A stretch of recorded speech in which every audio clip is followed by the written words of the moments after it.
정말 충격적인 일이 벌어졌습니다. 세계 최강이라 자부하던 미국 국방부 소속 분석관이 한국에 다녀온 뒤 본국 회의석상에서 입을 닫아버린 겁니다. 수십 년간 한국은 아직 멀었다고 말하던 그가 돌연 태도를 바꾸고 미국이 따라가야 할 모델로 한국을 지목했다는 충격적인 발언이 전해졌죠. 심지어 그가 남긴 보고서 한 문장은 국방 내부를 뒤흔들며 유출 금지 조치까지 내려졌다고 합니다. 대체 그는 한국에서 무엇을 보고 돌아간 걸까요? 저는 제이슨 벨라미입니다. 미국 국방부에서 20년 넘게 방위산업 기술 분석가로 일해왔죠. 세계 각국의 군사 기술을 분석하고 평가하는 것이 제 일상입니다만 이번 한국 방문은 처음엔 그저 형식적인 일정이라 생각했습니다. 한국 국방부로부터 방위산업 회의 초청을 받았을 때 솔직히 크게 기대하지 않았어요. 미국의 군사 기술이 세계 최고 수준임을 알고 있었고 다른 나라들은 그저 따라가기에 바쁘다고 여겼기 때문이죠. 인천공항에 도착했을 때의 첫인상은 상당히 현대적이었습니다. 하지만 군사시설은 다를 거라 생각했죠. 아마도 구식 장비들을 가지고 최선을 다하고 있을 거라 예상했으니까요. 호텔의 짐을 풀고 창밖을 내다보며 서울의 빌딩들을 바라봤습니다. 분명 발전한 도시지만 군사기술만큼은 우리 미국을 따라올 수 없을 거라 확신했어요. 다음 날 아침 국방부 관계자 김민호 씨가 저를 맞이했습니다. 벨라미 씨, 이번 방문을 통해 한국의 방위산업에 대한 새로운 시각을 가져가셨으면 합니다. 우선 K9 자주포와 K2 전차 시설부터 안내해 드리겠습니다. 웃으며 고개를 끄덕였지만 속으로는 보여줄 게 그것밖에 없나? 하는 생각이 들었어요. 미국은 이미 M109 자주포와 M1 에이브럼스 전차로 세계 최고 수준의 지상군 화력을 보유하고 있었습니다. 한국이 그보다 나을 리 없다고 단정했죠. 첫 번째 방문지는 K9 자주포 생산시설이었습니다. 거대한 공장 내부로 들어서자 정교한 생산 라인이 눈앞에 펼쳐졌어요. 김민호 씨가 자랑스럽게 설명했습니다. K9 썬더는 현재 전 세계 10개국 이상에 수출되고 있는 우리의 주력 자주포입니다.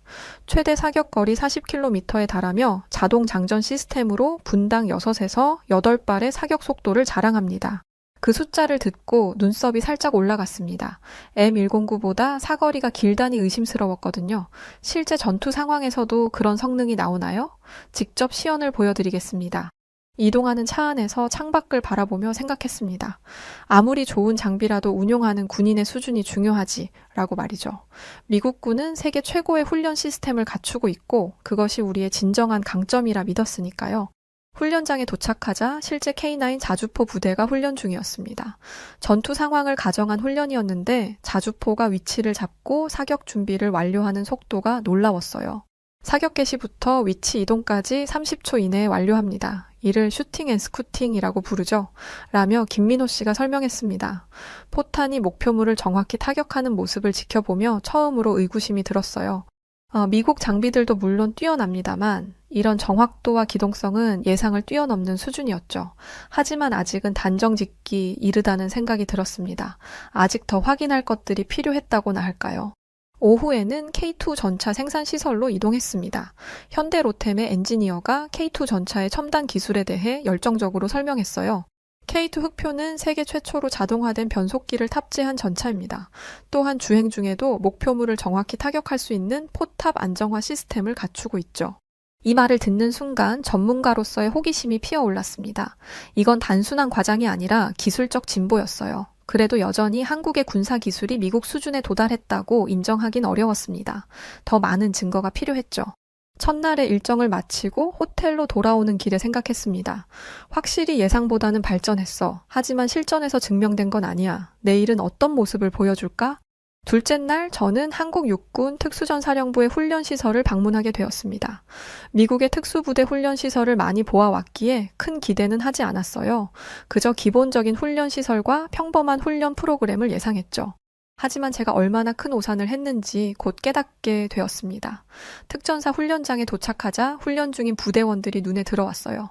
그들은 완전 군장을 하고 높은 산을 오르내리고 있었습니다. 가이드를 맡은 박대위가 설명했습니다.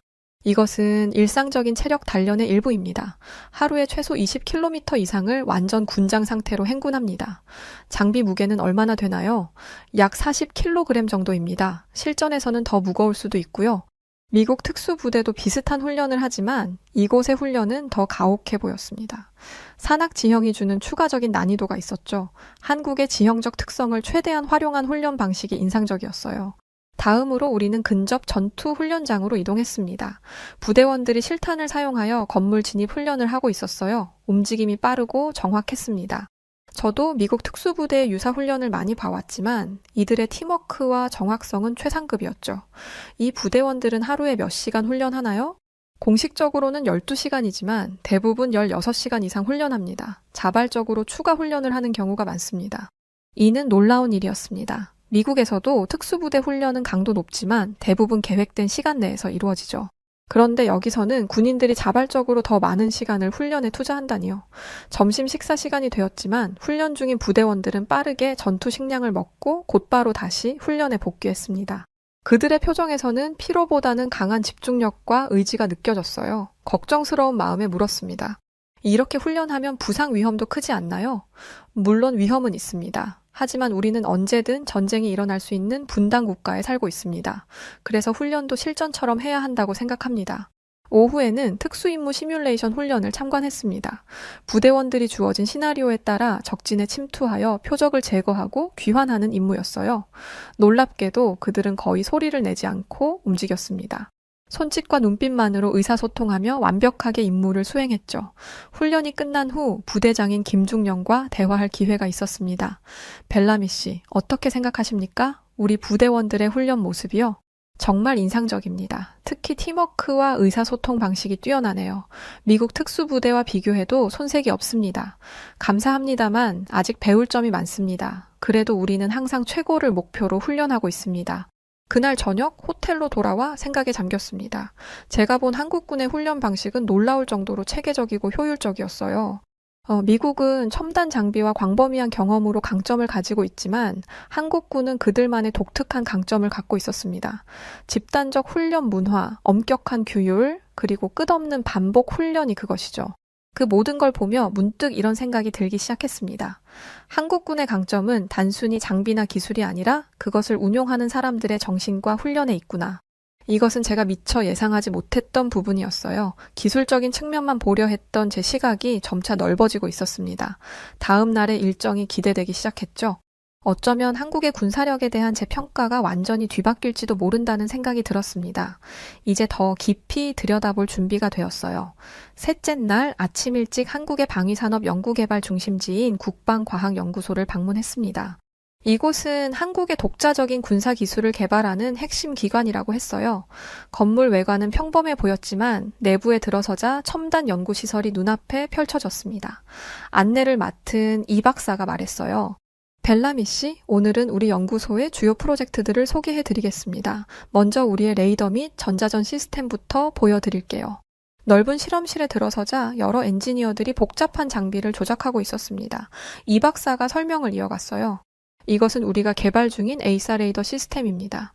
기존 레이더보다 탐지 범위가 30% 향상되었고 스텔스 기능을 갖춘 표적도 탐지할 수 있습니다. 이 기술은 미국의 최신 레이더 시스템과 비슷한 수준인데요. 어떻게 이런 기술을 독자적으로 개발할 수 있었나요? 처음에는 기초 기술을 해외에서 도입했지만 지난 20년간 집중적인 연구 개발을 통해 현재는 완전히 독자적인 기술을 보유하게 되었습니다. 우리의 목표는 언제나 세계 최고 수준이니까요. 다음으로 미사일 개발 부서로 이동했습니다. 그곳에서 현무 미사일 시스템에 대한 설명을 들었어요. 현무2는 한국형 탄도미사일로 사거리와 정확도 면에서 세계 최고 수준입니다. 현무3은 순항 미사일로 지상과 해상 목표물을 정밀하게 타격할 수 있죠. 이런 미사일의 정확도는 어느 정도인가요? CEP가 3m 이내입니다. 즉 목표물 3m 반경 안에 미사일이 명중한다는 뜻이죠. 이 수치에 깜짝 놀랐습니다. 미국의 최신 미사일 시스템과 비슷한 정확도였죠. 한국이 이런 수준의 정밀 무기를 개발했다는 사실이 믿기지 않았습니다. 점심 식사 후 K9 자주포와 K2 전차의 핵심 기술을 더 자세히 살펴보는 시간을 가졌어요. 이 박사가 K9 자주포의 첨단 기술을 설명했습니다. K9은 자동 장전 시스템과 디지털 화력 통제 시스템을 갖추고 있습니다. 무엇보다 중요한 것은 다중 탄약 동시 탄착 기능인데요. 여러 발의 포탄을 다른 각도로 발사해 동시에 목표물에 떨어지게 할 수 있습니다. 그건 정말 놀라운 능력이군요. 미국의 M1 공구도 유사한 기능을 갖추고 있지만 그 정확도가 항상 문제였거든요. 우리는 그 문제를 해결했습니다. 최신 알고리즘과 고정밀 센서를 통해 정확도를 크게 향상시켰어요. K2 흑표는 독특한 능동 현수 장치를 탑재하고 있어 험지에서도 안정적으로 주행이 가능합니다. 또한 120mm 주포는 무려 10km 거리에서도 효과적인 사격이 가능하죠. 10km라고요? 그 거리에서 어떻게 정확한 타격이 가능한가요? 우리가 개발한 첨단 표적 인식 시스템과 자체 개발한 탄도 계산 알고리즘 덕분입니다. 실제 시험에서도 8km 거리에서 80% 이상의 명중률을 기록했어요. 이것은 분명 미국 전차의 능력을 넘어서는 수준이었습니다. 저는 내심 충격을 받았지만 아직 완전히 인정하기는 어려웠어요. 실험실 환경에서의 결과일 뿐이겠지. 과연 실전에서도 그럴까? 마지막으로 무인 시스템 개발 부서를 방문했습니다. 그곳에서 군사용 드론과 무인 지상 차량을 직접 보았어요. 이 드론은 24시간 연속 비행이 가능하며 AI 기반 표적 인식 시스템을 탑재하고 있습니다.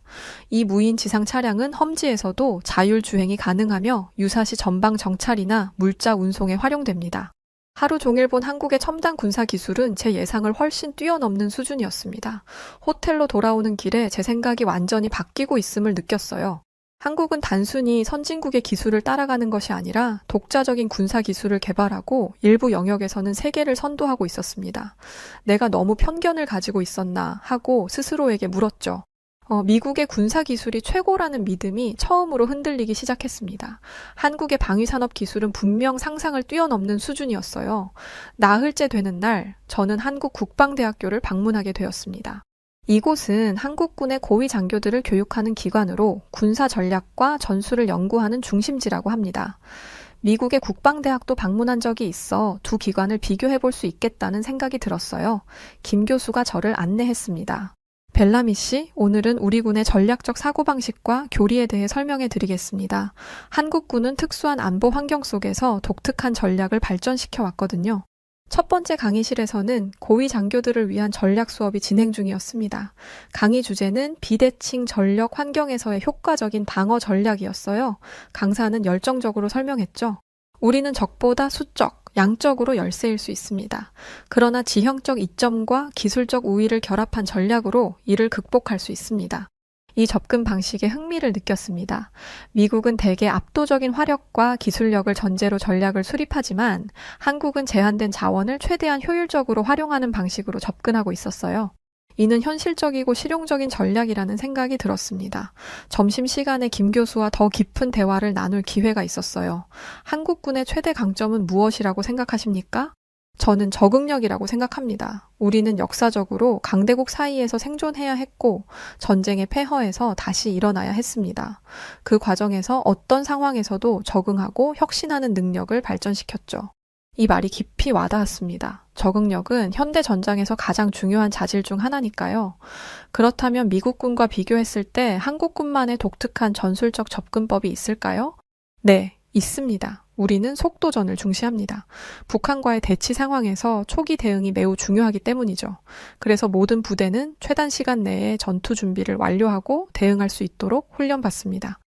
미국군은 세계 각지에서 작전을 수행하기 위한 투사력에 초점을 맞추지만 우리는 국토 방위에 집중하기 때문에 다른 접근법을 취하고 있어요. 오후에는 군사 시뮬레이션 센터를 방문했습니다. 이곳에서는 최신 컴퓨터 시뮬레이션을 통해 다양한 전투 상황을 분석하고 최적의 대응 전략을 연구하고 있었어요. 한 연구원이 설명했습니다. 이 시뮬레이션은 다양한 변수를 고려하여 최적의 자원 배분을 계산합니다. 우리의 목표는 제한된 자원으로 최대의 효과를 내는 것이니까요. 시뮬레이션 화면을 보니 한국군은 지형을 최대한 활용하고 기습 공격과 신속한 후퇴를 반복하는 전술을 주로 사용하고 있었습니다. 이는 미국군의 압도적인 화력으로 적을 제압하는 방식과는 확연히 달랐어요. 이런 전술은 실제 훈련에서도 적용되나요? 물론입니다. 다음 주에 있을 한미연합훈련에서도 이런 전술을 볼 수 있을 거예요. 우리 특유의 기동전이 미국군의 화력전과 어떻게 조화를 이루는지 보실 수 있을 겁니다. 이어서 사이버 전쟁 대응 센터를 방문했어요. 이곳에서는 젊은 장교들이 가상의 사이버 공격에 대응하는 훈련을 하고 있었어요. 담당 장교가 설명했습니다. 현대 전쟁은 물리적 전장뿐만 아니라 사이버 공간에서도 벌어집니다. 우리는 특히 이 분야에 많은 투자를 하고 있습니다. 사이버 보안 분야에서 한국이 얼마나 진보해 있는지 보고 놀랐습니다. 미국도 물론 강력한 사이버 방어 체계를 갖추고 있지만 한국의 접근 방식은 더 통합적이었어요. 모든 군사 작전에 사이버 요소를 필수적으로 고려하고 있었습니다. 하루가 끝나갈 무렵 국방대학교 총장님과의 면담 기회가 있었습니다. 총장님은 경험 많은 원로 장군이었죠. 벨라미 씨, 오늘 우리 대학을 방문하신 소감이 어떠신가요? 매우 인상적입니다. 특히 한국군의 적응력과 효율성에 감명받았습니다. 미국군이 배울 점이 많다고 생각합니다. 우리는 서로에게서 배울 점이 있습니다. 한국군은 미국의 선진 기술과 경험에서 많이 배웠고 우리만의 방식으로 발전시켰죠.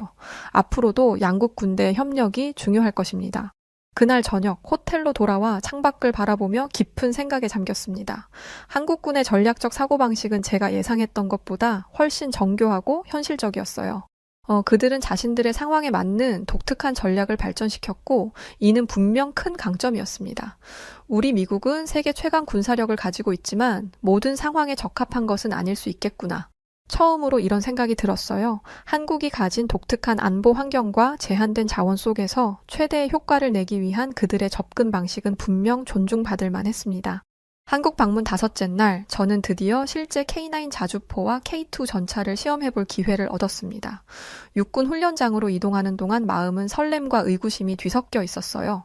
첨단 기술에 대한 설명은 들었지만 실제 성능은 직접 경험해봐야 알 수 있는 법이니 말이죠. 훈련장에 도착하자 거대한 K9 자주포가 우리를 기다리고 있었습니다. 이상하게도 같은 크기의 M109보다 더 날렵해 보였어요. 박대령이 저에게 말했습니다. 오늘은 벨라미 씨가 직접 K9을 조작해 보실 겁니다. 물론 저희 조교의 지도하에서요. 조금 긴장된 마음으로 승차했습니다. 내부는 상당히 인상적이었어요. 디지털 화면들이 차량 상태와 주변 환경, 타격 목표 등의 정보를 실시간으로 보여주고 있었습니다.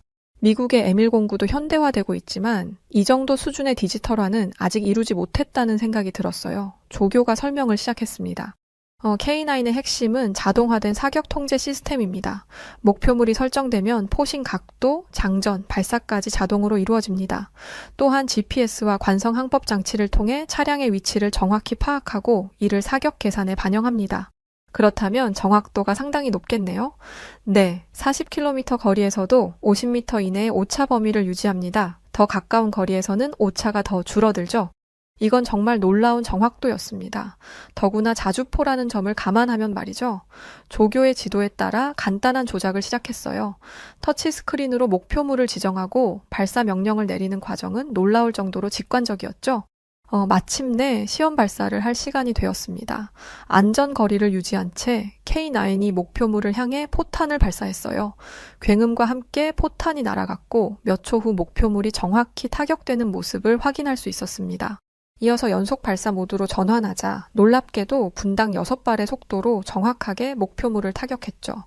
이건 정말 놀라운 성능입니다.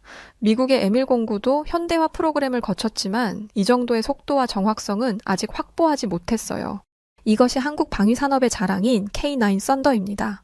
현재 전 세계 10개국 이상에 수출되고 있죠. 그 사실에 고개를 끄덕였습니다. 한국의 방위산업이 세계 시장에서 인정받고 있다는 것은 이미 알고 있었지만 직접 그 성능을 확인하니 왜 그런지 이해가 되었어요. 점심 식사 후에는 K2 흑표 전차를 시험할 차례였습니다. 검은 도장의 웅장한 전차가 우리 앞에 있었어요. 외형만으로도 미국의 M1 에이브럼스와는 다른 첨단 느낌이 물씬 풍겼습니다. 전차 내부로 들어가자 놀라움은 더 커졌죠. 운전석, 포수석, 전차장석 모두 최신 디지털 장비로 가득했어요. 특히 눈에 띈 것은 360도 상황 인식 시스템이었습니다. 전차 외부의 상황이 내부 화면에 완벽하게 재현되고 있었어요. K2 전차 조교가 설명했습니다. K2의 가장 큰 특징은 자동화된 표적 추적 및 사격 시스템입니다. 일단 표적이 감지되면 AI 기반 시스템이 자동으로 추적하고 최적의 발사 시점을 계산합니다. 물론 최종 발사 결정은 인간이 하지만요. 이어서 K2의 또 다른 특징인 능동 현수 장치에 대한 설명이 이어졌습니다. 이 시스템은 지형에 따라 전차의 높이와 기울기를 실시간으로 조절합니다. 덕분에 험지에서도 안정적인 주행과 정확한 사격이 가능합니다. 시연을 위해 험지 코스를 달리게 되었습니다. 놀랍게도 K2는 울퉁불퉁한 지형에서도 부드럽게 움직였고 주행 중에도 포탑은 안정적으로 목표물을 조준할 수 있었어요. 이것은 미국의 M1 에이브럼스가 가진 약점 중 하나를 완벽하게 해결한 기술이었습니다. 이 능동 현수 장치는 정말 인상적입니다. 제가 말했어요. 미국도 유사한 시스템을 개발 중이지만 아직 실전 배치까지는 시간이 필요한 상황이죠. 가장 놀라운 순간은 K2의 주포 시험 발사였어요. 8km 거리의 목표물을 향해 발사했는데 놀랍게도 정확히 명중했어요. 더구나 이것이 주행 중 사격이었다는 점이 더욱 인상적이었습니다.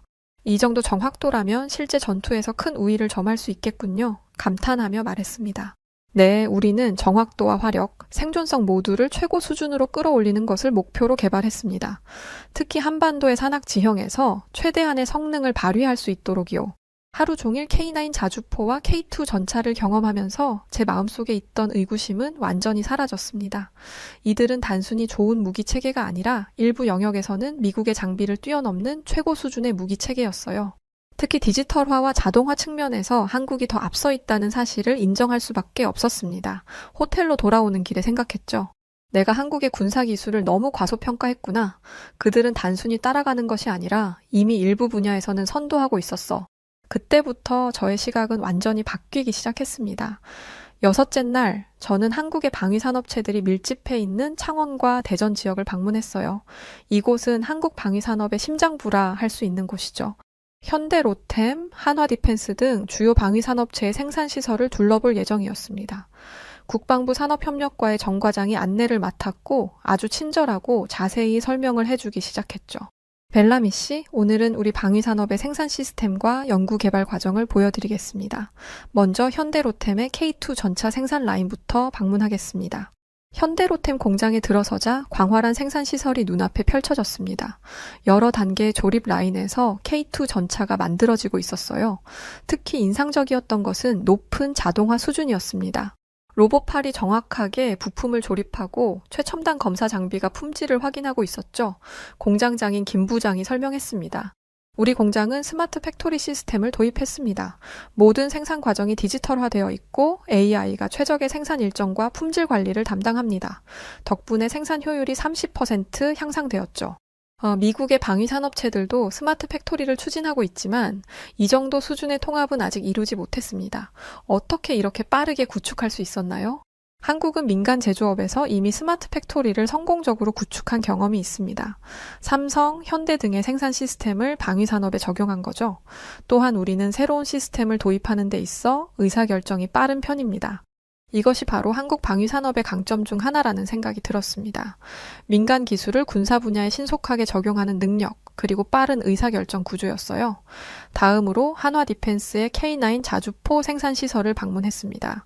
이곳에서도 비슷한 수준의 자동화된 생산 시스템을 볼 수 있었어요. 더 놀라웠던 것은 연구개발센터였습니다.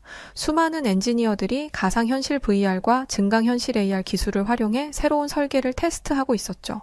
연구소장인 박 박사가 제게 보여주며 설명을 하기 시작했습니다. 저희는 디지털 트윈 기술을 활용하여 실제 제작 전에 모든 가능한 시나리오를 테스트합니다. 이를 통해 개발 시간과 비용을 대폭 줄일 수 있었습니다. 디지털 트윈이요? 그것은 미국 국방부에서도 최근에야 도입하기 시작한 기술인데요. 네, 우리는 3년 전부터 본격적으로 활용하기 시작했습니다. 덕분에 K9 자주포의 업그레이드 주기가 이전의 5년에서 2년으로 단축되었죠. 이것이 한국 방위산업의 또 다른 강점이었습니다. 최신 기술을 신속하게 도입하고 이를 통해 무기체계의 발전 속도를 높이는 것이었어요. 오후에는 한국의 방위산업 생태계에 대해 더 깊이 알아보는 시간을 가졌어요. 대기업뿐만 아니라 중소기업들도 특화된 기술을 바탕으로 방위산업에 참여하고 있었죠. 특히 소프트웨어와 센서 기술 분야에서 혁신적인 중소기업들이 많았습니다. 우리는 대기업과 중소기업의 협력을 매우 중요하게 생각합니다. 대기업은 시스템 통합과 대량 생산을 담당하고 중소기업은 특화된 기술 영역에서 혁신을 이끕니다. 이런 생태계가 한국 방위산업의 경쟁력을 높이는 원동력이죠. 이것은 미국과는 다른 접근 방식이었습니다. 미국의 방위산업은 대형 계약자들이 주도하는 경향이 강한데 한국은 더 다양한 기업들이 참여하는 생태계를 구축하고 있었어요. 마지막으로 방문한 곳은 국방과학연구소의 위기대응센터였습니다. 이곳은 새로운 위협이 등장했을 때 신속하게 대응 기술을 개발하는 곳이었어요. 실제 사례로 북한의 드론 침투에 대응한 사례를 들려주며 센터장이 직접 설명을 해주니 이해하기가 쉬웠습니다. 우리는 빠른 실패, 빠른 성공 원칙으로 운영됩니다. 새로운 위협이 감지되면 즉시 다양한 해결책을 테스트하고 가장 효과적인 방법을 빠르게 현장에 적용합니다. 우리는 6개월 만에 대드론 방어 시스템을 개발하여 전방 부대에 배치했습니다. 미국이나 다른 나라였다면 아마 몇 년이 걸렸을 겁니다. 이런 빠른 대응력은 분명 한국 방위산업의 큰 강점이었습니다. 위협과 가까이 있는 만큼 신속한 대응이 필수적이었고 그들은 그것을 시스템화하는 데 성공한 것 같았어요. 하루 종일의 방문을 마치고 저는 한국 방위산업의 핵심 비결을 이해하게 되었습니다. 고도화된 생산 시스템, 빠른 기술 도입, 대기업과 중소기업의 효과적인 협력, 그리고 위기에 신속하게 대응하는 능력이었죠. 호텔로 돌아오는 길에 생각했습니다. 한국의 방위산업은 단순히 좋은 무기를 만드는 것을 넘어 효율적인 시스템을 구축하고 빠르게 진화하는 능력을 갖추고 있구나. 이것이 그들이 세계 방위산업 시장에서 빠르게 성장하는 비결이겠지. 일주일째 되는 날, 저는 한국 육군 전방부대를 방문할 기회를 얻었습니다. 비무장지대 DMZ와 가까운 이 부대는 실제 전투 상황에 가장 가까운 환경에서 임무를 수행하고 있었죠. 미국의 전문가로서 저는 실제 현장에서 한국군의 정신력과 훈련 수준을 직접 확인하고 싶었습니다. 새벽 5시, 아직 어둠이 채 가시기도 전에 부대에 도착했죠. 놀랍게도 병사들은 이미 완전 군장을 갖추고 아침 체력 단련을 하고 있었어요. 영하의 날씨에도 불구하고 그들은 10km 행군을 마치고 돌아오는 중이었습니다. 이들은 매일 이렇게 훈련하나요? 네, 이것은 일상적인 루틴입니다. 우리는 언제든 전투가 발생할 수 있는 상황에 있기 때문에 항상 최고의 준비 상태를 유지해야 합니다. 아침 식사 시간, 식당에서 병사들과 함께 식사를 하며 대화를 나눌 기회가 있었습니다. 한 병사에게 물었어요. 군 생활이 힘들지 않나요? 물론 힘듭니다. 하지만 우리는 조국을 지키는 최전선에 있다는 자부심이 있습니다. 그것이 어떤 어려움도 이겨낼 수 있는 원동력이죠. 저희는 실제로 적과 마주하고 있습니다. 언제든 전투가 시작될 수 있다는 것을 알기에 훈련에 더욱 진지하게 임하게 됩니다. 이런 대화를 통해 한국 군인들의 높은 사명감과 자부심을 느낄 수 있었습니다. 미국 군인들도 물론 애국심과 사명감이 강하지만 한국 군인들은 더욱 직접적인 위협 속에서 그런 정신을 발전시켜 왔다는 차이가 있었어요. 오전 중에는 부대의 대응 훈련을 참관했습니다. 갑작스러운 경보와 함께 모든 병사들이 즉시 전투태세를 갖추는 모습이 인상적이었어요. 불과 몇 분 만에 전체 부대가 완전 전투 준비를 마쳤습니다. 이런 대응 속도는 정말 놀랍습니다. 우리는 황금 시간의 중요성을 잘 알고 있습니다. 초기 대응이 전투의 승패를 가르기 때문이죠. 그래서 모든 병사들은 수면 중에도 5분 이내에 전투태세를 갖출 수 있도록 훈련받습니다. 오후에는 실제 무기를 사용한 전투 훈련을 참관했습니다. K2 전차와 K9 자주포, 보병들이 협력하여 가상의 적을 제압하는 종합 훈련이었어요. 특히 인상적이었던 것은 부대원들 간의 완벽한 협력과 의사소통이었습니다. 우리는 팀워크를 매우 중요하게 생각합니다. 개인의 능력도 중요하지만 결국 전투에서 승리하는 것은 부대원들이 하나로 움직일 수 있느냐에 달려 있습니다. 이것은 한국군의 또 다른 강점이었습니다. 집단주의적 문화 배경이 군사훈련에서는 긍정적으로 작용하고 있었어요. 개인의 영웅주의보다는 팀으로서의 완벽한 협력을 중시하는 문화였습니다. 훈련이 끝난 후 부대원들과의 대화 시간이 마련되었습니다. 한 장교가 물었어요. 벨라미 씨, 미국군과 한국군의 가장 큰 차이점은 무엇이라고 생각하십니까? 미국군은 개인의 역량과 판단을 중시하는 경향이 있습니다. 각 병사가 상황에 맞게 독립적으로 판단하고 행동할 수 있는 능력을 키우죠. 반면 한국군은 팀워크와 집단적 행동에 더 초점을 맞추는 것 같습니다. 둘 다 각자의 장점이 있다고 생각합니다. 저녁 식사 후 장교들과의 비공식적인 대화 자리가 마련되었습니다. 그곳에서 한국 군인들의 정신적 측면을 더 깊이 이해하게 되었어요. 우리는 극기 훈련을 매우 중요하게 생각합니다. 이는 단순히 신체적 한계를 극복하는 것을 넘어 정신적 회복력을 기르는 과정입니다. 어떤 극한 상황에서도 임무를 완수할 수 있는 정신력을 기르는 것이죠. 또한 우리는 희생 정신을 중요시합니다. 개인보다 부대와 국가를 우선시하는 정신이죠. 이것이 우리 군의 핵심 가치 중 하나입니다. 이런 대화를 통해 한국군의 정신적 강인함의 원천을 이해하게 되었습니다. 그것은 단순한 애국심이나 의무감을 넘어 깊은 문화적, 역사적 배경에서 비롯된 것이었어요. 하루 종일 전방 부대를 경험하면서 저는 한국군의 진정한 강점을 발견했습니다. 그것은 첨단 무기나 기술이 아니라 그것을 운용하는 사람들의 정신과 태도였어요. 극한의 훈련, 강한 책임감, 집단적 협력 정신, 그리고 무엇보다 국가 방위에 대한 확고한 사명감이었습니다. 호텔로 돌아오는 길에 생각했어요. 아무리 첨단 무기를 갖추어도 결국 그것을 운용하는 인간의 정신력이 승패를 가른다. 한국군은 이 점을 정확히 이해하고 있구나. 방문 8째 날 저는 한국 국방부에서 미래 전략 계획에 대한 브리핑을 받게 되었습니다. 이제까지 현재의 기술과 시스템을 보았다면 오늘은 한국이 어떤 방향으로 나아가고 있는지 알아볼 차례였죠. 브리핑룸에 들어서자 국방부 미래전략기획관인 강 장군이 저를 맞이했습니다. 벨라미 씨, 오늘은 한국 국방의 미래 청사진을 공유하려고 합니다. 특히 우리가 집중하고 있는 3가지 핵심 영역을 중심으로요. 대형 스크린에 국방개혁 2.0이라는 제목의 프레젠테이션이 시작되었습니다. 강 장군이 설명을 이어갔어요. 우리의 첫 번째 중점 영역은 첨단 무인 체계의 전력화입니다. 드론, 자율주행 무기, 무인 수색 정찰 시스템 등 미래 전장은 인간이 직접 위험에 노출되지 않는 방향으로 진화하고 있습니다. 한국은 이 분야에서 독자적인 기술 개발과 전력화를 가속화하고 있습니다. 단순한 수입이 아니라 우리 스스로 설계하고 운영할 수 있는 체계를 만들고 있죠. 저는 슬라이드에 나타난 다수의 무인 전투 플랫폼 시제품들을 바라보며 생각보다 훨씬 앞서 있는 개발 수준의 놀라움을 감추지 못했습니다. 이어 강 장군은 2번째 주제로 넘어갔습니다. 2번째는 사이버 우주 안보 능력 강화입니다. 기존의 지상전, 해상전, 공중전 외에 이제는 사이버와 우주 공간이 새로운 전장이 되었습니다. 한국은 이에 맞춰 우주 감시 정찰 체계를 구축하고 있으며 사이버 방어 능력을 획기적으로 향상시키고 있습니다. 그는 북한의 사이버 공격 시도와 주변국의 위성 정찰 활동 사례들을 언급하며 한국이 단순한 대응을 넘어 공세적 사이버 능력까지 준비하고 있음을 강조했죠. 미국조차 몇몇 민감한 분야에서 한국의 사이버 기술력과 협력 가능성을 검토하고 있다는 말이 떠올랐습니다.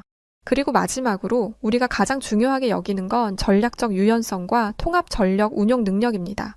한국은 언제, 어디서, 어떤 형태의 위협이 발생하든 대응할 수 있는 다차원 전장 통합 능력을 추구하고 있습니다. 지휘체계, 감시체계, 무기체계가 실시간으로 연결되고 통합되어 움직이는 전장, 그것이 우리의 목표입니다. 저는 그 순간 깨달았습니다. 한국은 단순히 기술력만으로 강한 나라가 아니었습니다.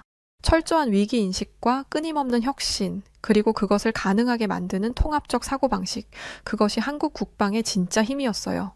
브리핑이 끝난 후 저는 강 장군에게 말했습니다.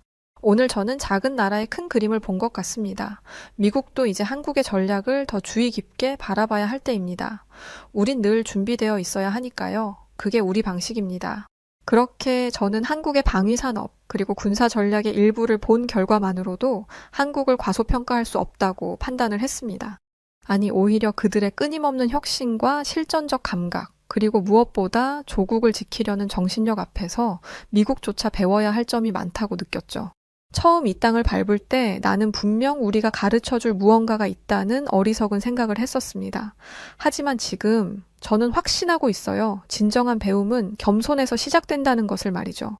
그래서 저는 결심했고 현재 한국의 군사 기술과 전략적 사고, 그 강인한 정신력을 있는 그대로 전 세계에 알리려 노력 중에 있습니다. 한국은 더 이상 조용한 중견국이 아니기에 이제는 누구도 무시할 수 없는 군사 강국이라는 것을 알아야 한다고 생각하고 있죠. 한국은 이제 미국이나 다른 강대국들과 견줄 수 있는 진정한 군사 강국으로 우뚝 섰고 그들의 미래는 더욱 밝다는 것을 너무도 잘 알고 있습니다. 그리하여 최고 수준에 있으며 미국의 군사 기술이 오히려 한국을 따라잡는 것이 어려울 수도 있다고 판단하여 현재는 한국을 모델 삼아 여러 시도를 하고 있습니다. 다가올 미래 한국의 대단한 모습을 저는 감히 상상해보고 있답니다. 미국 캘리포니아의 어느 마을에 있는 가게 안에서 큰 사건이 벌어지고 말았습니다. 한국인들은 원래 조건 없이 남을 돕는 성향이 있다던데 그 모습을 눈앞에서 실제로 봤던 미국인이 있었고 미국의 경찰들은 그런 한국인을 보며 고개까지 숙였다고 하는데요.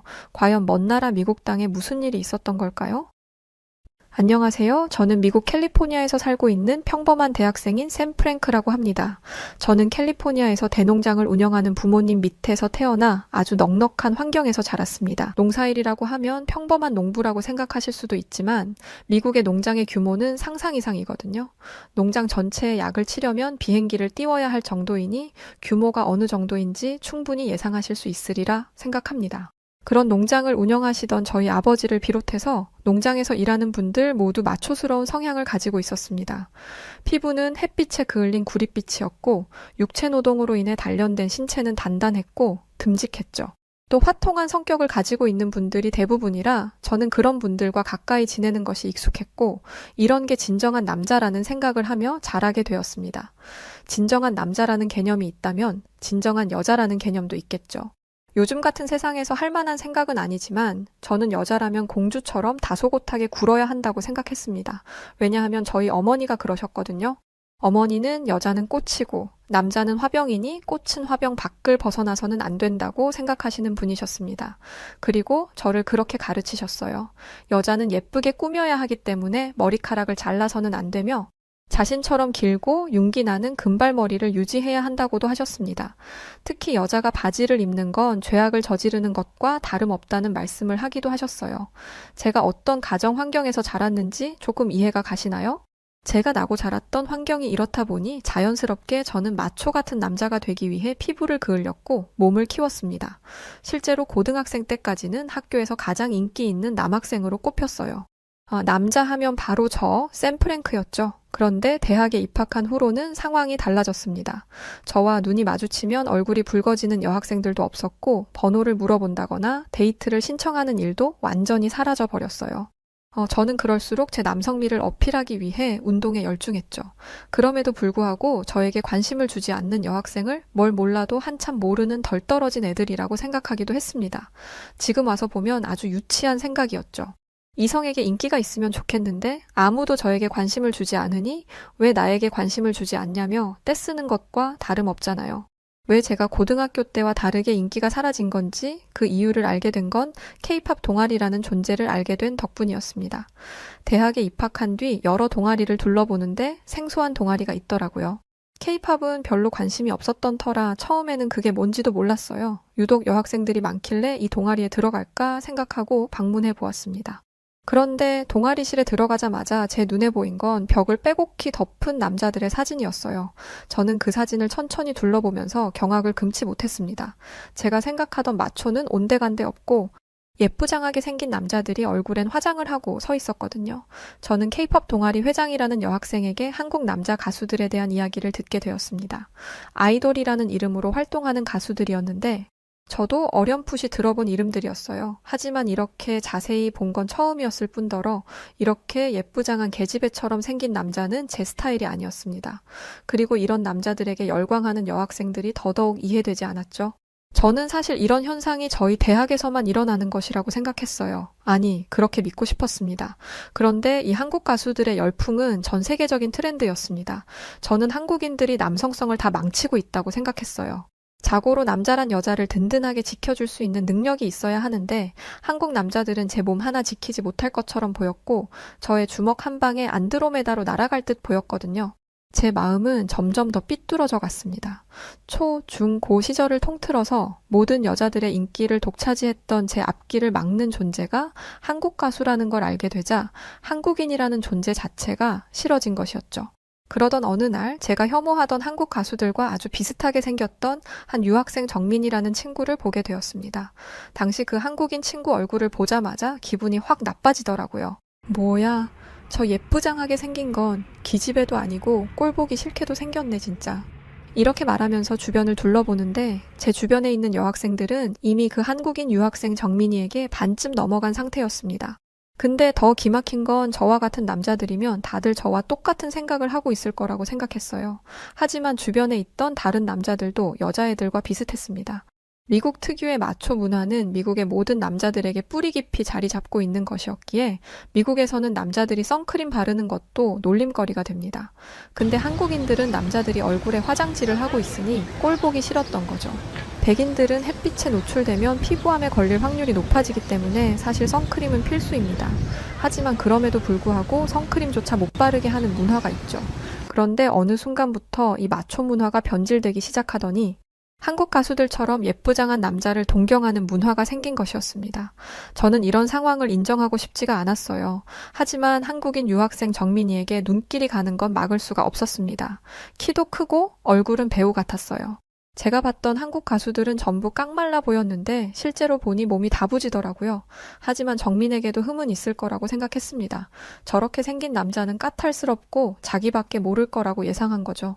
자기 몸도 못 지킬 것 같은 남자가 어떻게 남을 생각할 수 있었겠어요. 하지만 제가 본 한국인 유학생 정민이는 성격적인 부분에서도 전혀 흠이 없었습니다. 정민과 함께 조별 과제를 하게 된 적이 있는데 정민이는 시종일관 매너가 있는 모습이었습니다. 레이디 퍼스트를 외치며 신사의 나라라고 주장하는 영국인 학생보다 더 매너가 있더라고요. 저는 남자가 여자의 의자를 빼주는 걸 처음 봤습니다. 또 그렇게 할 생각도 못했어요. 원래 상남자 마초들은 그런 걸 하면 안 되는 거 아니에요. 정민이는 여학생들에게 음료를 건네줄 때도 그냥 주지 않았습니다. 자신이 먼저 뚜껑을 따서 여학생이 뚜껑을 쉽게 열 수 있도록 해주었죠. 마초스러운 남자는 여자의 기분을 세세하게 살피는 섬세함을 가져서는 안 된다고 생각했던 거죠. 정민이의 이런 행동 덕에 그의 인기는 나날이 높아져 갔고 저는 사람들 사이에 섞여서 점점 잊혀갔습니다. 그러던 어느 날 기어이 일이 터지고야 말았어요. 부끄럽지만 여자 문제였습니다. 제가 입학 때부터 마음에 들어 했던 여학생이 정민에게 관심이 있다는 걸 알게 되었던 거죠. 제가 수십 번 데이트 신청을 했음에도 불구하고 눈길 한 번 안 주던 여학생이 한국인 정민을 보면서 얼굴을 붉히다니 인정할 수가 없었습니다. 저는 그래서는 안 되지만 여학생에게 찾아가서 이렇게 말했습니다. 야, 나한테는 그렇게 차갑게 굴면서 왜 저 별 볼 일도 없는 계집애 같이 생긴 후진국인 한국 남자한테 관심을 주는 거야? 그 말을 들었던 그 여학생은 황당하다는 표정을 지으며 저에게 이렇게 대답했어요. 내가 누구를 좋아하든 네가 무슨 상관인데? 그리고 한국이 후진국이라고? 너 미친 거 아니니? 또 정민이가 뭐 어때서 그래? 쓸데없이 힘자랑만 하는 너네들보다 뒤에서 묵묵히 챙겨주는 정민이 같은 한국 남자가 훨씬 좋아. 솔직히 충격이었습니다. 이렇게 대놓고 우락부락한 너보다 얄팍한 한국인이 훨씬 나아라는 말을 들어본 적은 없었거든요. 충격을 받은 저는 결국 해서는 안 되는 말을 하고 말았습니다. 서양인은 서양인들끼리 만나야 돼. 제가 아시안 중에서 좀 잘생긴 편이라고 치자. 그런데 다른 아시안들도 그럴 것 같아? 학교 앞에 초밥집 사장 봐봐. 그 사람 일본인 아냐? 봐봐, 웬만한 여자들보다도 작잖아. 한국은 아예 경제적으로나 남자들의 피지컬적으로나 다 우리 서양의 발끝도 안 되는 거 너도 알잖아. 사실 이런 식으로 다른 인종을 무시하는 행동은 미국에서 절대 해서는 안 되는 행동입니다. 인종차별주의자로 낙인 찍혀서 미국 사회에서 배척당할지도 모르는 일이고 학교에서 제적당하거나 퇴학을 당할 수도 있을 정도의 심각한 일이죠. 그 일을 제가 했던 거예요. 한국인뿐만 아니라 일본인까지 끌어들여서 말이죠. 물론 일본인이 키가 작다는 건 모두가 아는 사실이지만 어쨌든 그걸 이야기해서는 안 되는 것이었습니다. 제가 이 얘기를 그 여학생 앞에서만 했다면 별 문제가 안 됐을 텐데 이 얘기를 들은 학생들이 너무 많았습니다. 결국 징계위원회가 열렸고 우리 대학은 인종차별을 반대하고 이를 뿌리 뽑기 위해 노력한다라는 학교의 단호한 입장이 또 한 번 공식적으로 선언됐습니다. 저는 심하면 퇴학까지 각오했어요. 최근에 인종차별로 인해 미국 내에서 큰 이슈가 있었거든요. 그런데 놀랍게도 저는 징계를 받지 않았습니다. 왜냐하면 정민이 저를 변호하며 나섰기 때문이었어요. 정민은 여학생과 저 사이에 분쟁이 있었던 게 본인이라는 사실을 알게 된 이후로 그 여학생을 설득했습니다. 그리고 여학생은 정민 너만 괜찮으면 문제 삼지 않겠다라고 말했고 정민이는 학교 앞 일본인 초밥집 사장을 찾아가서 상황을 설명하고 그 사람에게조차 문제 삼지 않겠다는 대답을 받아냈습니다. 솔직히 여학생이라면 몰라도 그 일본인 사장을 설득할 수 있으리란 건 예상도 못했어요. 정민이 그 어려운 일을 해낸 것이었습니다.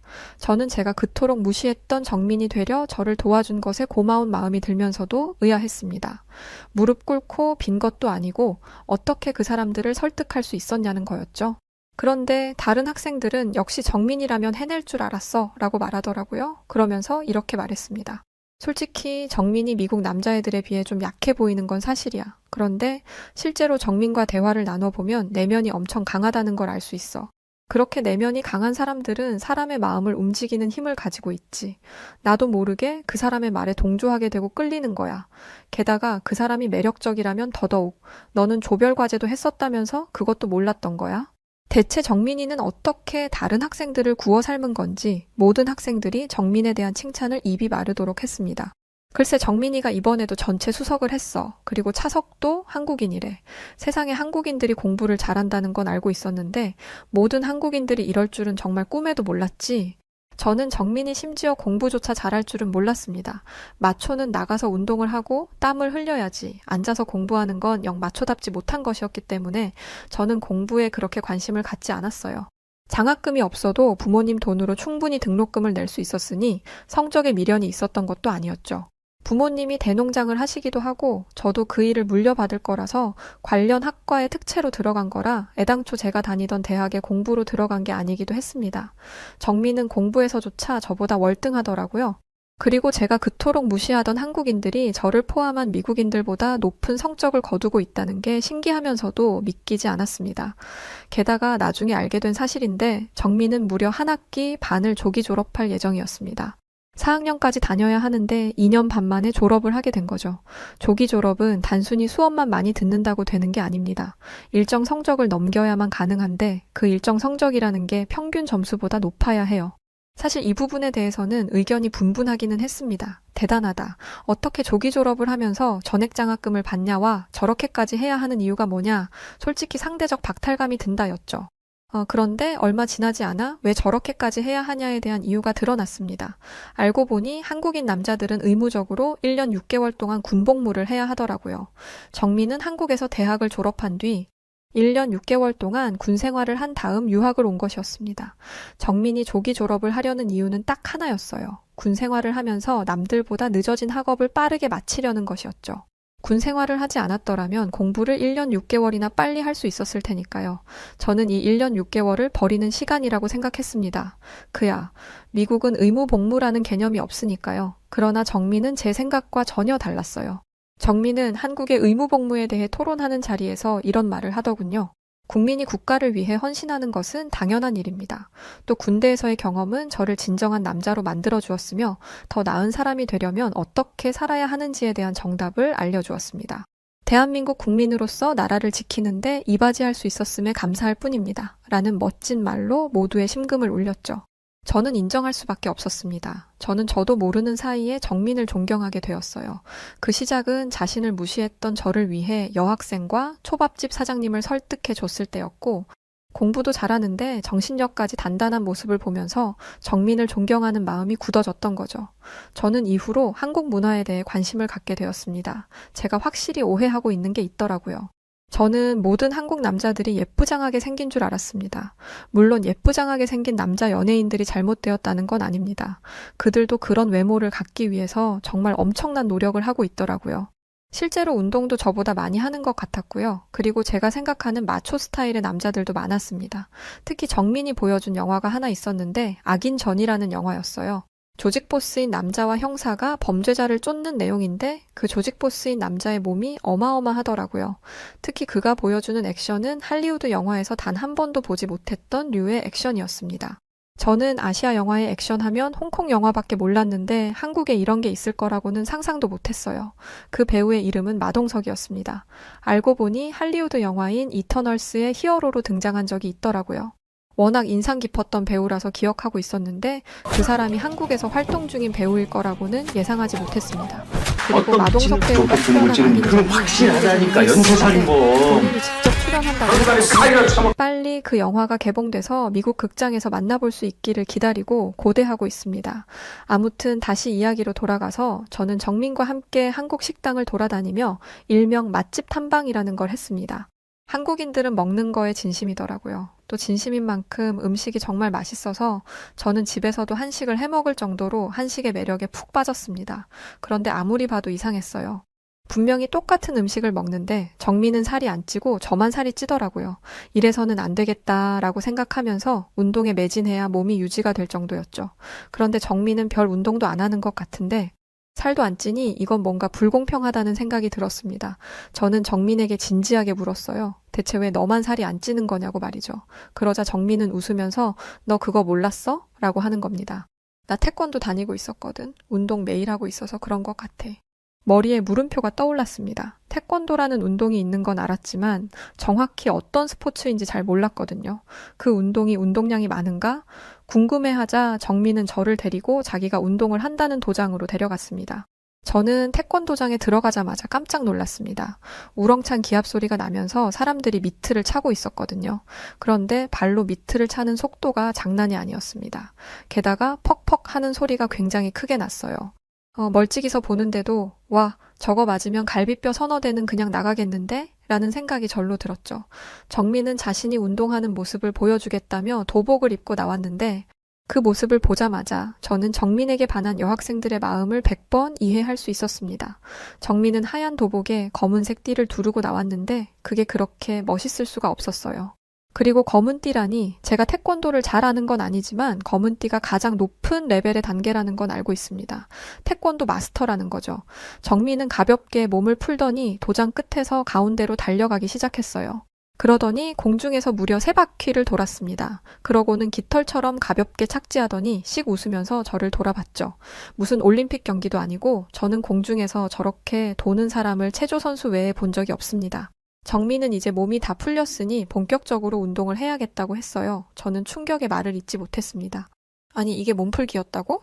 저는 절대 못할 동작이었어요. 제가 몸이 좋은 편이기는 합니다만 전부 근육이고 근육을 키우는 데만 치중했기 때문에 이런 식의 무술에는 젬병입니다.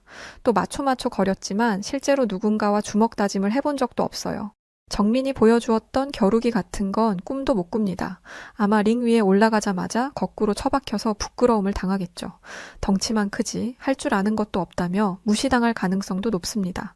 하지만 정민은 개미 한 마리 못 죽여봤을 것 같은 얼굴을 하고는 엄청난 파워로 미트를 치고 있었어요. 저는 침을 꿀꺽 삼키며 생각했습니다. 와, 정민이한테 절대 까불면 안 되겠다. 저는 이날 정민을 통해 태권도의 매력에 푹 빠지게 되었고 함께 태권도장에 다니게 되었어요. 정민은 검은 띠인데 저는 흰 띠인 점에서 약간 부끄러운 마음이 들기도 했지만 태권도 정신에 따르면 남을 시기하고 질투하는 건 무도인으로서의 올바른 자세가 아니라고 하더라고요. 저는 이런 정신 수양도 태권도 수련의 한 종류라는 점이 더더욱 마음에 들었습니다. 그래서 태권도 수련에 매진했어요. 운동이 그렇게 힘들지 않아 보였는데 한 번 운동을 하고 나면 숨이 헐떡이고 살이 저절로 빠지더라고요. 그렇게 태권도를 시작한 지 1년이 조금 안 되었을 때 저희 동네에서 큰일이 벌어졌습니다. 저와 정민은 운동을 마치면 항상 슈퍼마켓에 가서 음료를 삽니다. 그런데 멀리서 본 슈퍼마켓에 불이 꺼져 있더라고요. 저는 오늘따라 일찍 닫은 거라고 생각하고 그냥 지나쳐 가려고 했습니다. 그러나 정민은 아니었어요. 정민은 평소에 웃는 얼굴을 거둔 채 가게를 주시하고 있었죠. 정민아, 왜? 왜 그래? 아니, 뭔가 좀 이상해서. 불이 완전히 꺼져 있는 것도 아닌 것 같고 이상해 보이지 않아? 에이, 뭐 그냥 깜빡하고 불을 다 못 끈 거겠지? 아니야. 잘 봐봐. 아무래도 뭔가 이상해. 정민은 뭔가에 홀린 듯 가게 쪽으로 다가갔습니다. 그런데 그때 가게 안에서 여성의 찢어지는 비명 소리가 들렸어요. 저보다 한참 앞서 있던 정민은 고민조차 하지 않고 가게 안으로 달려들었습니다. 하지만 저는 고민했어요. 미국에서는 비명 소리가 나도 함부로 나서서는 안 됩니다. 그냥 경찰에 신고하고 가만히 있는 게 도와주는 거예요. 나와 관련 없는 일이니까 굳이 귀찮은 일 만들고 싶지 않았다라고 말하며 신고조차 안 하는 미국인들도 상당히 많습니다. 그로 인해 희생된 사람들도 많고요. 하지만 저는 그 정도는 아니었기에 그냥 신고만 하려고 했어요. 솔직히 비명소리가 나는 곳으로 달려갔다가 총이라도 맞으면 어떡하겠어요. 제가 경찰에 신고한 뒤 들어갈까 말까 고민하며 안절부절 못하고 있던 그때 가게 안에서 정민이 저를 불렀습니다. 쌤, 빨리 들어와서 도와줘. 얼른. 저는 정신을 번뜩 차리고 가게 안으로 뛰어들어갔습니다. 그런데 가게 안에 들어간 저는 눈앞에 펼쳐진 광경에 입을 다물지 못했습니다. 저를 애타게 찾던 정민은 한 남자를 몸으로 짓누르고 있었어요. 그리고 그 옆에는 저희가 매일같이 보던 가게의 여직원이 몸을 웅크린 모습으로 벌벌 떨고 있었죠. 저는 그 남자가 여직원에게 몹쓸 짓을 하려 했다는 걸 깨달았고 정민을 도와 그 남자의 사지를 압박했습니다. 얼마 뒤 경찰이 도착했고 그 남자는 잡혀갔습니다. 저희에게 상황을 묻던 경찰관은 저희에게 정말 큰 일을 했다며 칭찬함과 동시에 저희의 무모함을 걱정하기도 했어요. 총기가 있었다면 여러분도 무사하지는 못했을 겁니다. 위험에 닥친 여성을 그냥 지나치지 못했을 그 마음을 이해 못하는 건 아닙니다만 조심하시는 게 좋을 거예요. 물론 여러분의 용기에 경의를 표합니다. 그러자 한국인 유학생 정민이는 이렇게 대답했습니다. 경찰관님 말씀이 맞습니다. 위험한 상황이기는 했죠. 하지만 몸이 먼저 움직였기에 어쩔 수가 없었습니다. 아마 저는 이런 일이 생기면 또 이런 선택을 할 것 같아요. 경찰관은 한국인 정민이의 말을 듣고 고개를 끄덕였습니다. 보기 드물게 정의로운 분이시네요. 한국인이시죠? 위험을 감수하면서까지 남을 돕는 게 쉽지 않은 일인데 미국을 대신해서 한국인 분께 감사드립니다. 그래도 몸 조심하세요. 저는 정민이를 원래도 존경했지만 더 존경하게 되었어요. 정민은 자신도 모르게 가게 안으로 들어갔고 남자가 여직원을 압박하고 있는 걸 보자마자 자신도 모르게 달려들었다고 했습니다. 그리고 제가 봤던 정민의 자세는 태권도의 자기 방어 기술이었어요. 그걸 실제 상황에서 써먹었다는 건 정민이 수련을 게을리하지 않았다는 증거이기도 하고 태권도가 얼마나 현실적이고 효율적인 무술인지를 알게 해주는 증거이기도 했습니다. 사실 정민은 태권도 4단이에요. 실제로 이 정도면 선수급이고 태권도장 사범으로 지도자를 해도 될 정도라고 하더라고요. 한국에서는 아이들의 체력 증진과 정신 수양을 위해 태권도에 보낸다고 하던데 어렸을 때부터 수련을 게을리하지 않았다면 이런 상황에서 한 사람 정도는 충분히 제압하는 게 가능하겠다 생각했습니다. 그리고 정민이 매사에 예의 바르고 다정하게 행동하는 것도 태권도 정신 덕분이겠다는 확신이 생겼어요. 권투한답시고 까부는 애들은 자신들의 힘을 함부로 사용하는 경우가 허다합니다. 실제로 복싱을 하는 애들이 길 가는 행인들에게 시비를 걸어서 한 사람이 식물인간이 된 사건도 있었죠. 하지만 지금까지 단 한 번도 태권도 유단자들이 누군가를 해쳤다는 기사를 본 적이 없습니다. 나는 시비가 붙으면 사실 그냥 자리를 피해버려. 그 사람들 입장에서는 도망간다고 생각하겠지만 그래도 상관없다고 생각해. 내가 쓴 태권도 기술에 그 사람들이 다치게 되는 건 원치 않거든. 태권도 유단자의 발차기를 맞게 되면 치명상이 될 수도 있으니까. 저는 정민의 말에 100번 동의했습니다. 실제로 태권도가 전 세계 무술 중에서 발차기가 가장 강력하다는 건 이미 실험 결과로도 나와 있으니까요. 이날 이후 정민은 완전한 스타가 되었습니다. 학교의 모든 학생들이 정민이를 영웅처럼 떠받들었죠. 당시의 상황을 묻는 사람들도 많았습니다. 만약 그 대상이 저였다면 저는 어깨를 으쓱거리며 뭐 이 정도 가지고 호들갑을 떠냐라고 하고 다녔을 거예요. 하지만 정민은 그러지 않았습니다. 자신에게 당시의 일을 물으며 대단하다 엄지를 치켜 올리면 정민이는 항상 이런 말을 했습니다. 저는 영웅이 아닙니다. 그 일은 당연히 해야 하는 일이고 누구라도 했을 일이에요. 저는 마침 그 자리에 있었을 뿐입니다. 한국인들은 도움을 주는 것에 대가 없이 친절을 베푼다던데 실제로 한국인이었던 정민이는 겸손함을 넘어 사려 깊은 모습도 보여주었어요. 또 이런 말도 했었죠. 당시의 상황을 이야기하는 건 피해를 입은 여성분의 상처를 헤집는 꼴이 될 수도 있을 것 같아. 내 행동이 주목받기보다는 이런 일을 겪은 피해자를 위로하고 이와 같은 일이 다시는 발생하지 않도록 노력하는 것이 우선이 아닐까 생각해. 이 얘기를 들은 모두가 입을 다물었습니다. 이렇게 생각하는 사람이 미국 땅에 몇이나 될까요? 정민은 반항하는 가해자가 차고 있던 날카로운 반지에 팔이 찢어지는 부상을 입은 상태였습니다. 6바늘을 꿰맬 정도로 상처가 작지 않았어요. 하지만 정민은 이 또한 비밀로 붙여주기를 바랬습니다. 이런 이유로 주목받고 싶지 않다면서요. 저는 그런 정민이를 보며 한국의 무술인 태권도를 열심히 배웠습니다. 몸도 단련되었지만 무엇보다 정신적으로 맑아지고 세상을 바라보는 시선이 긍정적으로 변하더라고요. 과거에는 다른 사람들을 보면서 쟤는 왜 저래? 라고 생각하며 습관적으로 남을 무시하는 성향이 있었더라면 이제는 겸손의 미덕을 배웠고 제가 가지고 있는 것을 함부로 뽐내지 않게 되었습니다. 또 약자를 배려하되 무시하지 않고 배려하는 것을 생색내지 않음으로 인해서 저도 모르는 사이에 여학생들에게 좋은 이미지를 가지게 되었습니다. 그리고 그 결과 제가 마음에 두고 있던 여학생과 관계를 회복하고 그 여학생과 교제하게 되었어요. 제 여자친구는 사람이 변할 수 있다는 것을 저를 보고 알았다며 자신을 발전시키기 위해 노력하는 저에게 매력을 느끼게 되었다고 합니다.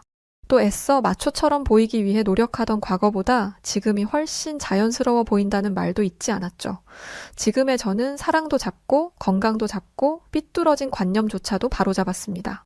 아마 한국에서 유학을 왔던 정민이와의 만남이 아니었더라면 과연 지금의 모습처럼 변할 수 있었을까요? 아마 저는 아직도 잘못된 남자다움에 매몰되어 나와 다른 사람들을 비난하고 얕잡아 보고 있었겠죠. 이런 제게 깨달음을 갖게 해준 정민이에게 너무 고맙고 새로운 세계를 열어준 태권도에게도 깊은 애정을 가지고 있습니다. 그리고 얼마 뒤에 아마추어 태권도 대회가 열리는데 꼭 좋은 결과를 낼 수 있었으면 좋겠어요. 그리고 오는 방학에 맞추어서 정민이가 한국으로 떠난다고 하길래 제가 가고 싶다는 눈빛을 보내니까 정민이는 밝게 웃더니 여자친구와 함께 저희를 자신의 고국인 한국으로 초대해 주었어요.